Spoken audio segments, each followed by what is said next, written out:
I have to tell you about something really creepy that happened to my cousin, Emma, and her husband when they moved into their new apartment. At first, everything seemed perfect, the apartment was spacious, the neighborhood was quiet, and they were thrilled to start their new life there. But soon after moving in, they started hearing strange noises at night.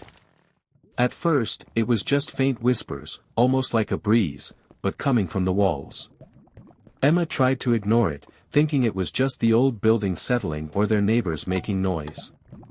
But the whispers grew louder and more distinct, like voices having a conversation just out of earshot.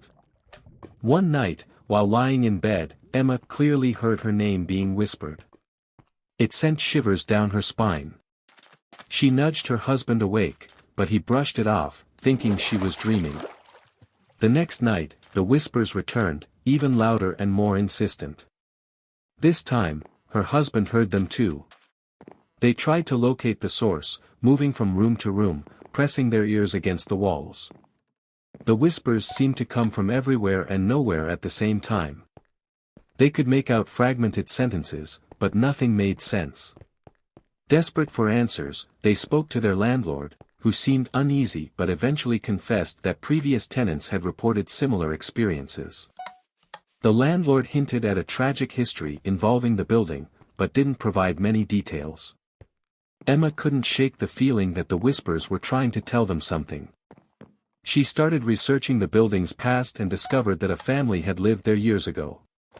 The parents had mysteriously disappeared, leaving behind their young children. The children claimed that their parents had been taken by the whispering walls. Determined to get to the bottom of it, Emma and her husband decided to record the whispers. They set up a microphone and left it running overnight. The next morning, they listened to the recording, and what they heard chilled them to the bone. Among the whispers, they could clearly make out the words, "Help us," and "trapped." Terrified, they decided to move out immediately. To this day, Emma refuses to talk about what she heard in that apartment. The whispers